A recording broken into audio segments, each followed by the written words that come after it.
Hi, welcome everyone to this May 3rd, 2022 workshop meeting of the Oyster Bay East Norwich School District. Can everyone please stand for the Pledge of Allegiance? I pledge allegiance to the flag of the United States of America and to the republic for which it stands, one nation, under God, indivisible, with liberty and justice for all. Okay, I'd like to turn this over to Dr. Yanni for his superintendent's report.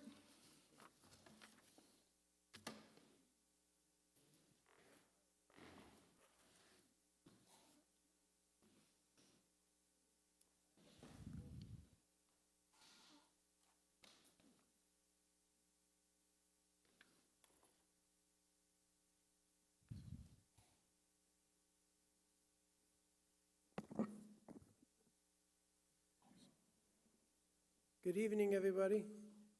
We have a few students with us tonight. I'm gonna wait.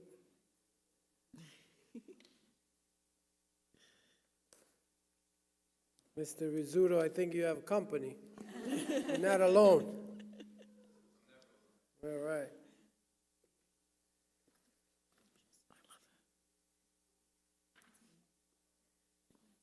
So when you have a great school and you have great students, you always have great teachers and great leaders. And I'm very, very proud tonight to announce that Charlie Rizzuto, a physical education and health teacher at the Oyster Bay High School, has been named by SHAPE the United States Physical Education Teacher of the Year. I'm so proud.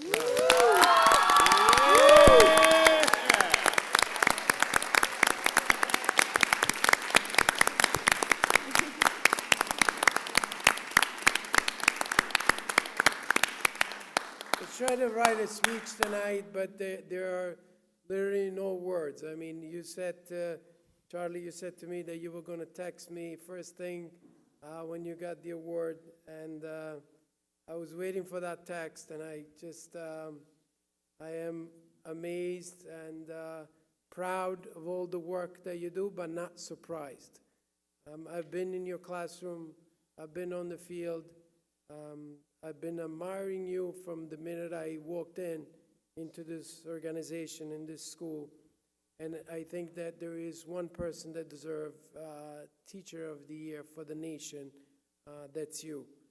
You not just worry about the physical activity, all the things going on, but I think you focus on their emotional, on their emotional well-being. And you are an amazing teacher. And I have to be honest with you, every time I leave your classroom, I wish I was a student in your class.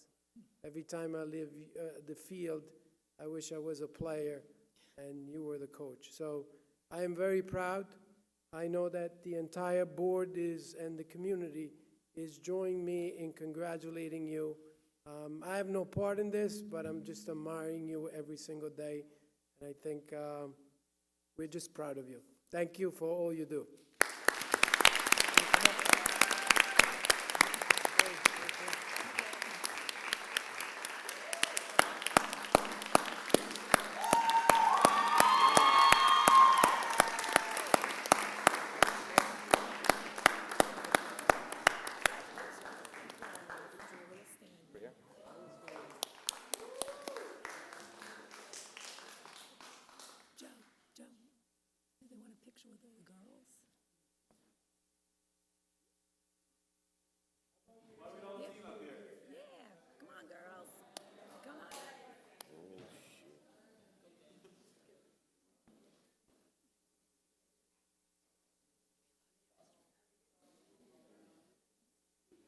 Cecilia.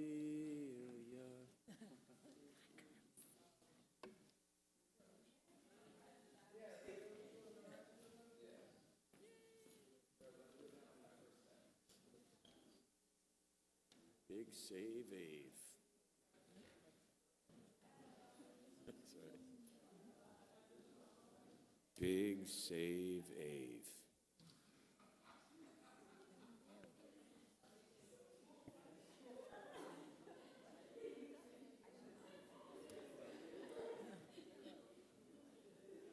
Okay, girls.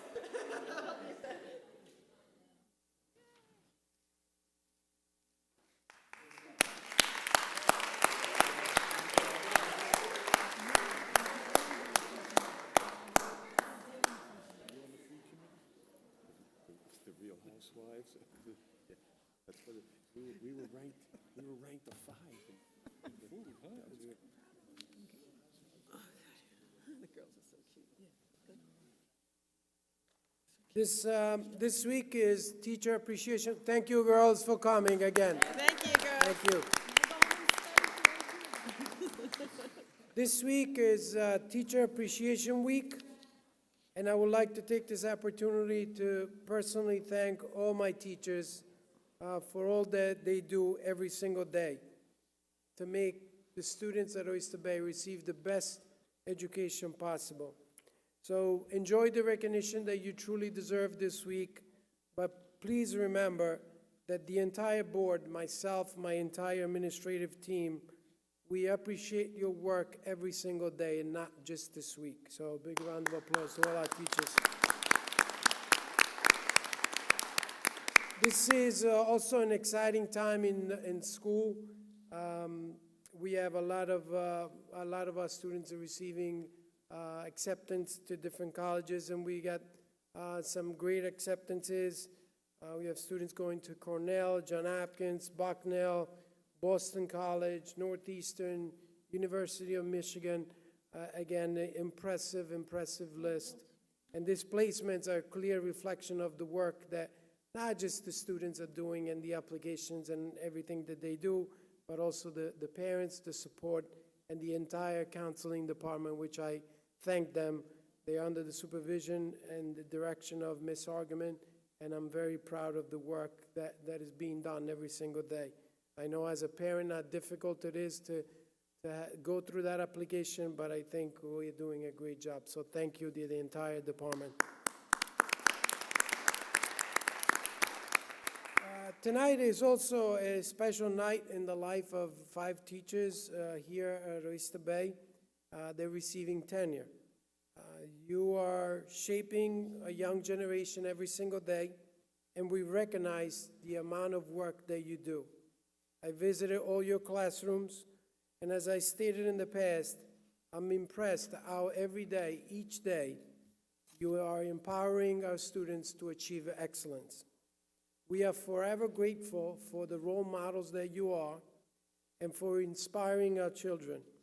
Wish you many, many years of success here at Oyster Bay, and I am proud that you are with us. So I'm going to call every single one of you. I'm going to call you up here, and we have a little present for you. And we're going to start with Allison Chichakos. Allison.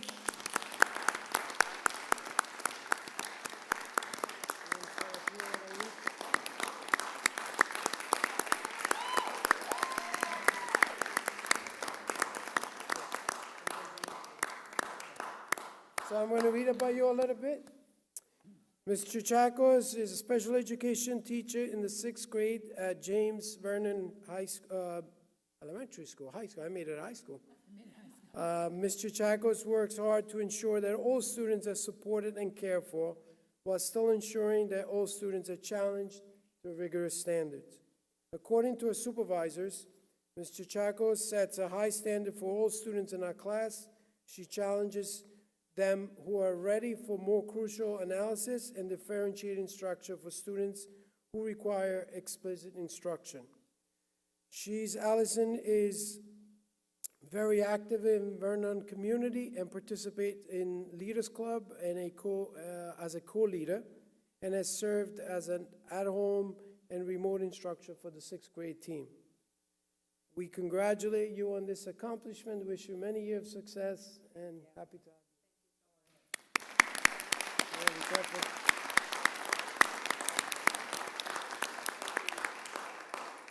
Meridi Alonji.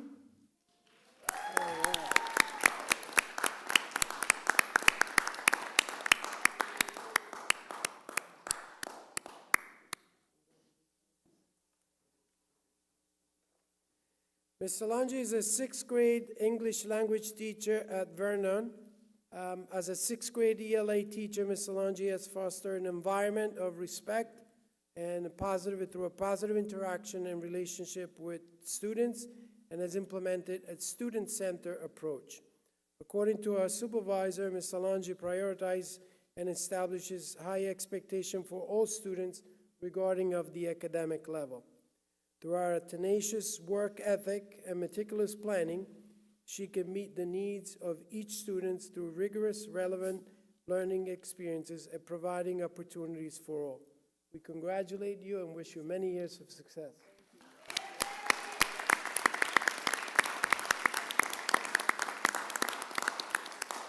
Heather Russell, Ms. Russell.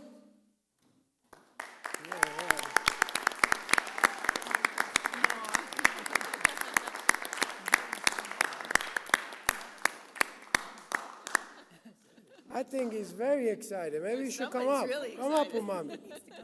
Come up. Yeah, come up. All right.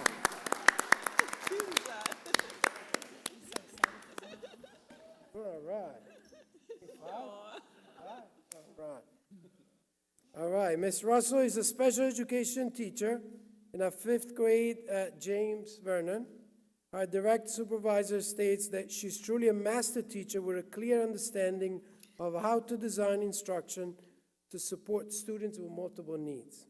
Ms. Russell is a member of the district-wide IDA committee, which we're there together, as well as a member of the environmental club.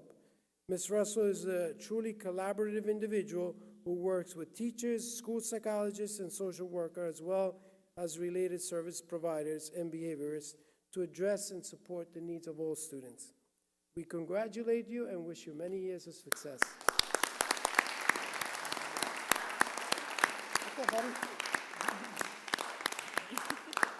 Emily's not here, right? Emily's not here. Okay. Congratulations. Mr. Usner?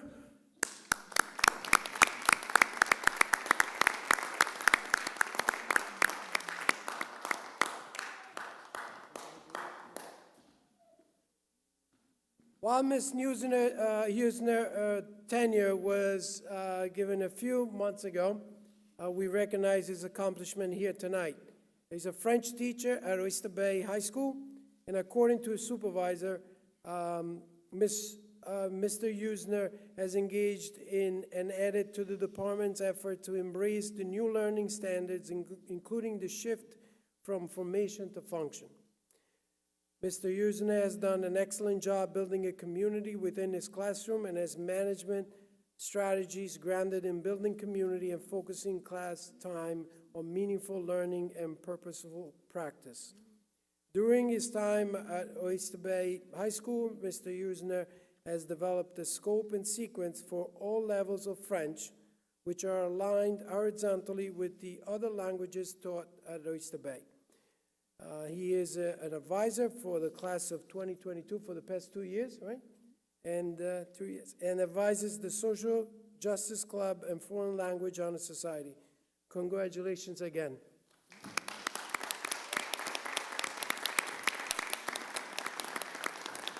I wanna take this time to congratulate all the teachers, but also congratulate all the families for their support. I know that as a teacher, it takes an entire family and the commitment, and we are thankful for that. So thank you very much.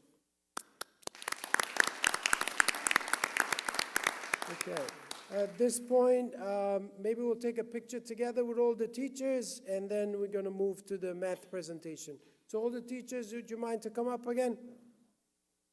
Ms. Kowalski?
You can- So funny.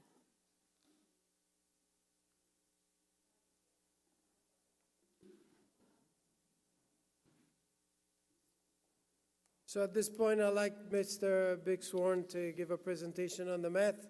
Thank you. Great.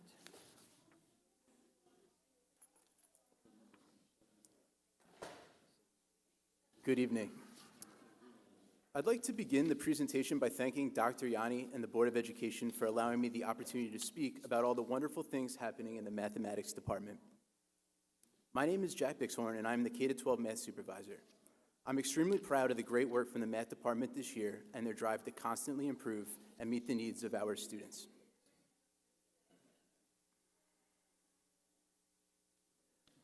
Tonight's presentation is going to cover Oyster Bay's plan as we transition to the next generation learning standards, our department's curriculum and programming updates, information on how we are tiering our instruction to personalize student learning, and some of the accomplishments of our students through competitions and projects this year.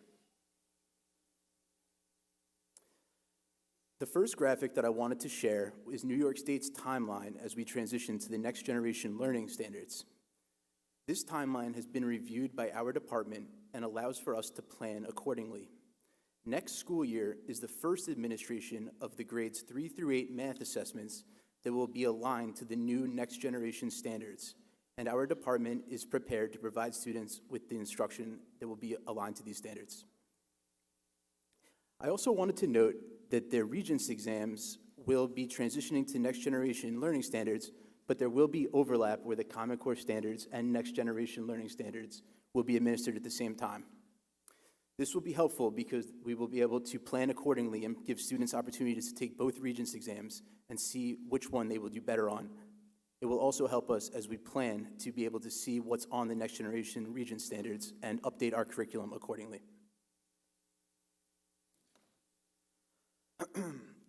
The Oyster Bay Math Department has been using the resources provided from the state to make sure we are as prepared as possible for this upcoming transition. Teachers have been provided with time to look over the crosswalk and snapshot documents, which allow for educators to learn more about the standards that are being added, removed, and revised for each grade level. This transition is not as extreme as when we transition to the Common Core standards, and New York State is not providing a new curriculum. The guidance suggests taking our current Common Core aligned curriculum and revise it locally to align with changes as needed.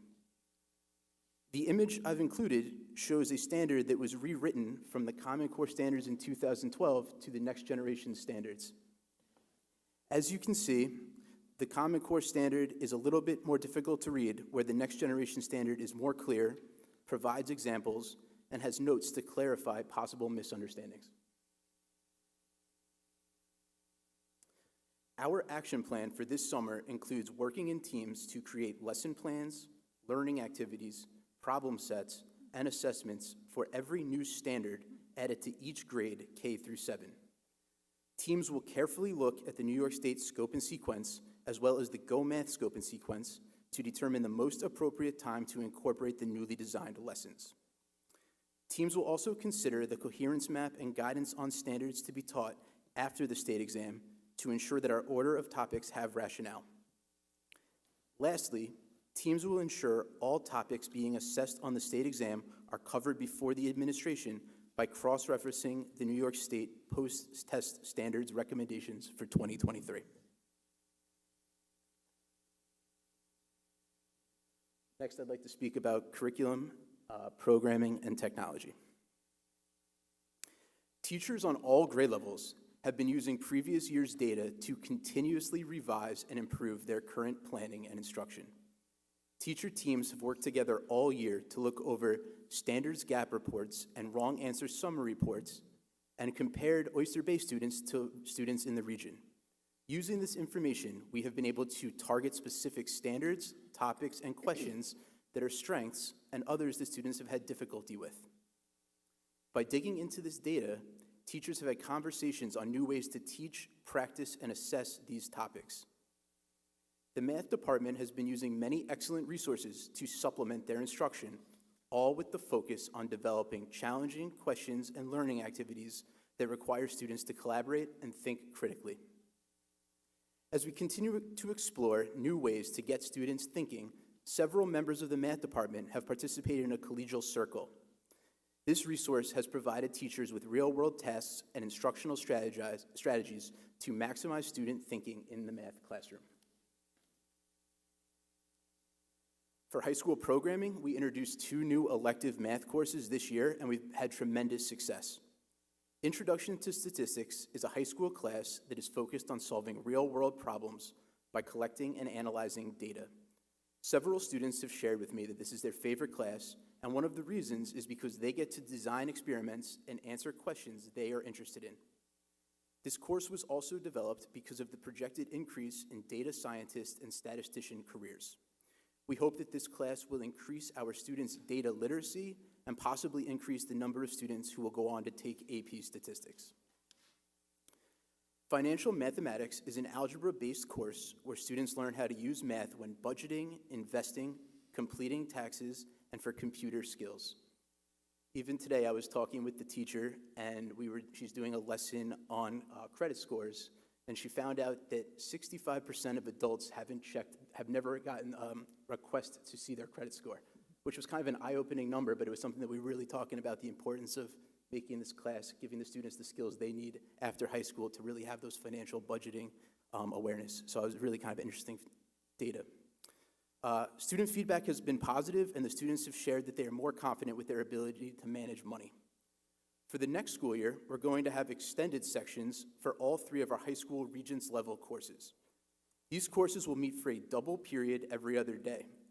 The goal of these courses is to prepare the students for the Regents by spending ample time on the most prioritized standards and the prerequisite skills needed. Next, I'd like to speak about tiered instruction. So this is the first year at the elementary level that we have implemented a universal screening and progress monitoring tool called STAR Math. This was administered in the beginning of the year, the middle of the year, and will be administered at the end of the year. This assessment has given us many reports that have helped teachers with planning, personalized learning, differentiated small group instruction, and student interventions. It can also be used to project how well a student will do on a standardized test.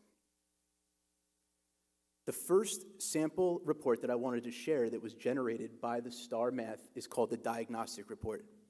This is an incredibly useful report in the beginning of the year as it shows where the student lies in accordance to the district benchmark, as well as a scaled score and a percentile rank.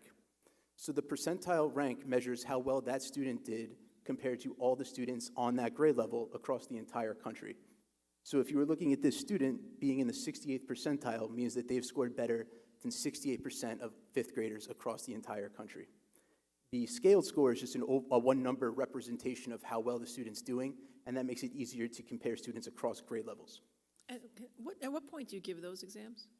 I'm sorry, what was that? At what point do you give those exams? We do it 3 times a year. We do it in the beginning of the year, the middle of the year, and then the end of the year. That's great. And that's brand new for this year. And what's also nice is you can get more detailed reports, which includes the domains, which is how the Common Core and the next generation standards are broken apart.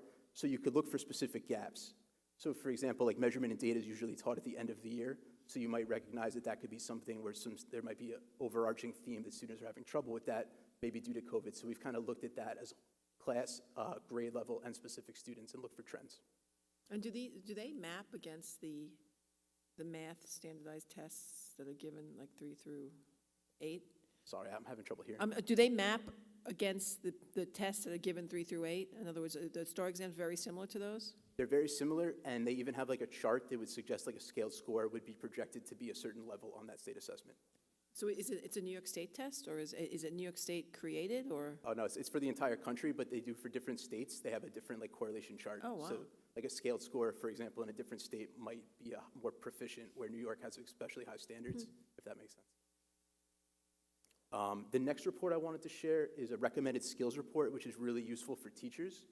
By doing this, teachers can look at their classes, scaled scores, and group students based on ability. By doing this, they get a list of teachable skills, and then they can use this to design small group instruction and interventions, and it correlates nicely with some of the technology programs we use, where we can assign a specific skill for differentiated practice for each student. If you look at the sample report here, this group of students is ready to learn third grade skills in measurement and data. The next report I wanted to share is the growth report. This report shows how a student has grown over the course of the year. Teachers have already administered the beginning of the year and middle of year assessments this year, so we've been able to use these reports to track progress. These reports show the change in the student's scaled score and percentile rank. This has been helpful in determining if interventions are effective and learning more about how to close gaps. So if we can see that the percentile increased, we know that they grew more than other students who started at the same level as them. The last thing I wanted to speak about was student opportunities. This year, I'm incredibly proud to announce we had over 150 high school students participate in the AMC events. In previous years, we've had between 10 and 12. This is a pretty cool competition. It's through the American Math League, and it's the first in a series of competitions that would lead to the National Mathematics Olympiads. So we're hoping to continue to increase that enrollment, as well as have students placed with some new supports that we're planning for the following year. Additionally, for the first time, we participated in the Perennial Math League, which is an online competition where students competed through Zoom and actually competed against students in Alabama, Florida, California. It was a really neat event. This year, we had 2 high school senior teams that competed in the Mathematics Modeling Challenge. That's across the entire United States as well as Europe, where professors create real-world tasks that have to be solved by developing models. So this year, the task was projecting the future of remote instruction. And it was really interesting to see how well the students tackled this. We even got recognized as a potential technical computing award finalist. We didn't win the award, but the feedback we got was that we created a code that they'd never seen before and that they complimented the students for. So sharing with the class that they were even recognized, the students were incredibly excited.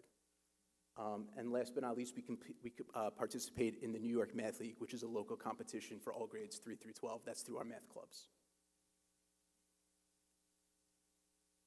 The last thing I just wanted to highlight are all the great things that are happening in the class with that focus of collaboration and critical thinking. I did share a few pictures of some of the projects that I've seen in the class this year, and there really is a focus of getting students to tackle those real-world math problems. And if you look at these pictures, it ranges from creating differentiated slope fields in calculus to first graders designing their own models of monsters and comparing their masses. But there's definitely been a focus this year amongst the math department on collaboration and critical thinking. Thank you all. Thank you, the Board of Education and Dr. Yanni, for your continued support of the K-12 math instruction at Oyster Bay East Norwich School District. It has and will continue to provide students with amazing opportunities. Thank you. Wait, can I ask you a couple questions? Does anyone have any questions? The STAR exams that you're giving, so are those 3 exams given prior to the math assessment? The beginning of the year and the middle of the year are. The end of the year is given after the math state assessment. Are you seeing that the intervention is really improving these kids' scores? So this is the first year we're doing it, and we're using it more as we're looking at the students that are receiving the AIS services and looking at their growth compared to students who we'd consider like on watch, which don't necessarily meet the criteria for receiving the services, but they're close. And we have noticed that the students that are getting the interventions have shown more growth. But we are going to continue to monitor that because it's only been, like I said, it just started in the fall and we only gave the middle of the year. So the end of the year will be a really nice time to be able to really see how well the students progressed across the entire year after all the curriculum has been covered, to really kind of dig deeper into that. Okay. Thank you. All right, thanks. All right. Thank you, Mr. Buxhorn. At this point, I would like to invite to the podium Deputy Superintendent, Ms. Raynor. Before you get going, Maureen, I just want to thank you for all you have done during this budget preparation and during this time since you took the office, the business office under your charge. You're an incredible leader.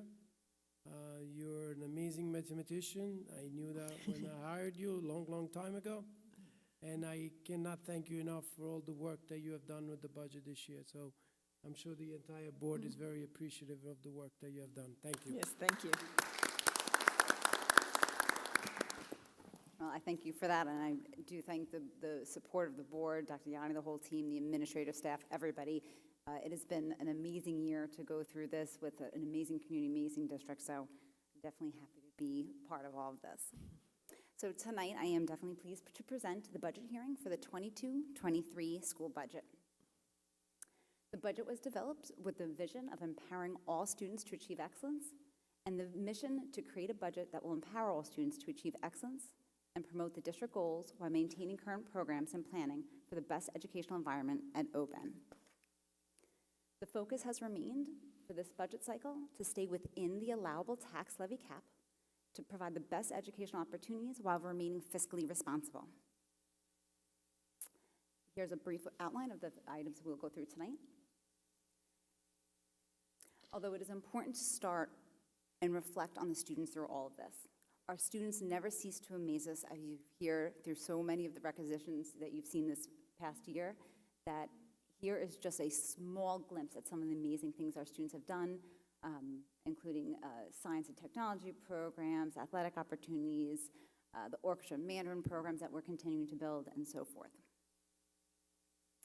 Going into the budget, you can see some of the enhancements with some reallocations this year, but this budget for 22-23 does include all programs and staffing currently in the 21-22 budget, along with the enhancements of a full-time elementary guidance counselor, a director of technology, director of humanities, an elementary assistant principal, and additional teaching staff to support the growing Mandarin and orchestra programs. When we talk about the budget, simply put, your expense budget has to match your revenue budget. So we're going to go through the next few slides, breaking down each of those, but you can see the overall revenue budget does have a tax levy of $55 million approximately, and other revenue which comes from state aid, facility rentals, and things like that. So to dive into the revenue budget a little bit deeper, you can see here that the majority of the revenue received does come from the tax levy at approximately 89.4%. That is why it's so critical, especially in a year like we are in now with such a high CPI, that we really look at that allowable tax levy limit. For this budget for 22-23, the allowable tax levy is 2.04. That comes from the lower of the two of the CPI and the allowable tax levy growth factor. With all the capital exclusions, we are within our limit of 2.04 for this 22-23 budget. Some further details about the revenue budget. You can see good news for Oyster Bay. We do have a slight increase in our state aid from the prior year, about $100,000. However, it's still the third lowest in Nassau County. And again, you can see the reserves, the fund balances, and other revenues such as I said, facilities, rentals, and things like that. The revenue breaks down to a tax levy of $55,000 and $6 million for a total revenue budget of $62,107,217. So to equalize that with our expense budget, we'll go into further details. This provides the major categories that the budget is broken into, starting with the salary and wages at the top, approximate $32 million, straight down. But to show it a little bit more clearer in a pie chart, you can see where the categories really are broken into, that the salaries, wages, benefits, contractual is about 75–76% of the budget. So the budget overview, the budget put together when you look at the current year we're in, 21-22, compared to this year of the $62 million as I discussed, you see is about $700,000 more than the prior year budget. Additionally to this proposition, you will see two additional propositions on this ballot. One for the capital projects. So the proposed capital projects, which would have no additional cost to the taxpayers, funded through the capital reserve that we have, would be at the high school, Vernon and Roosevelt, each having some projects such as at the high school, the auditorium sound upgrades, as you can hear in here. Plastering of ceiling walls, as Dr. Yanni discussed through a lot of our bond presentations. It is a 1929 building, so we're continuing every year to strategically use those reserves to continue to make improvements in plasters, ceilings, walls, windows, things like that. The faculty bathroom, you can see, is we have received a grant allocation, so that would be funded and reimbursed by some grant money. Casework, again, just updating the classrooms from some of the cubbies and things like that in our elementary classrooms, and some flooring replacement. Another proposition you will see on the ballot this May, 2 weeks, is technology proposition from the Technology Reserve, again at no cost to the taxpayers, funded through the Reserve Fund, is part of the 5-year technology plan that has been put into place to cycle through and update the students to have the most up-to-date technology in their hands, such as iPads in the kindergarten for our youngest learners, Chromebooks refreshing in 3rd grade and 7th grade, desktop computers throughout the district in classrooms, and interactive boards. This presentation also just provides a brief historical information about the budget increases. You can see at the bottom is the prior year with the total votes throughout all of the years, past 10 years. Some other voter information for you here is the 3 propositions that I just discussed. The first one being the school budget of the approximate $62 million for the 22-23 budget. Proposition number 2 is the Technology Capital Reserve Fund. Again, that's funding that's supporting the technology plan for those devices. And Proposition 3 is the Capital Reserve, which are some of those facility projects we just discussed. And here's the voting information, the district clerk's information, and when they're available. The last day to vote, to register to vote is May 12th, so please make note of that. Information for voting is also on the website. And to go back to our timeline, as we've been following all along through the budget process, you can see tonight's is the 5th presentation, or the budget hearing for the 22-23 budget, concluding with the budget vote on May 17th as the annual vote from 7 a.m. to 9 p.m. right here at the Oyster Bay High School in the chorus room. So mark the date. Please get out to vote. Here's the information. Thank you very much. Thank you. Thank you.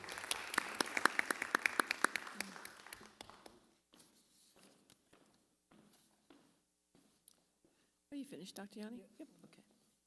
Okay, let's move on to the approval of the minutes. Do I have a motion? So moved. Second? Second. Any discussion? All in favor? Aye. All opposed? Motion carries. Public participation, I understand no one has signed in, so we can move on from that. Instructional personnel items.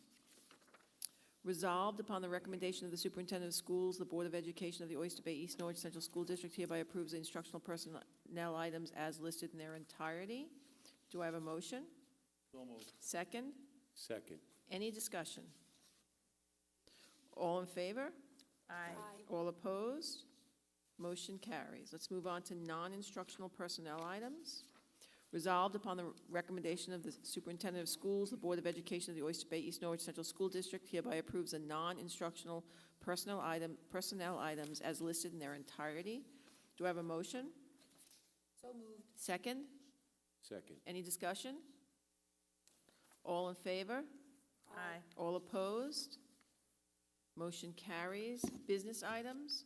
Resolved upon the recommendation of the superintendent of schools, the Board of Education of the Oyster Bay East Norwich Central School District hereby approves the business items as listed in their entirety. Do I have a motion? So moved. Second? Second. Any discussion? All in favor? Aye. All opposed? Motion carries. Special services. Resolved upon the recommendation of the superintendent of schools, the Board of Education of the Oyster Bay East Norwich Central School District hereby approves the special services resolutions as listed in their entirety. Do I have a motion?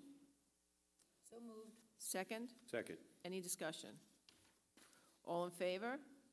Aye. All opposed? Motion carries. New business. Resolved upon the recommendation of the superintendent of schools, the Board of Education of the Oyster Bay East Norwich Central School District hereby approves the new business resolutions as listed in their entirety. Do I have a motion? So moved. Second? Second. Any discussion? All in favor? Aye. All opposed? Motion carries. Now we move on to the public participation for non-agenda items, but I understand no one has signed in as well. So now we can move to adjourn the meeting. Do I have a motion to adjourn the meeting? So moved. Second? Second. Thank you, everyone. Have a good night, everybody. Good night.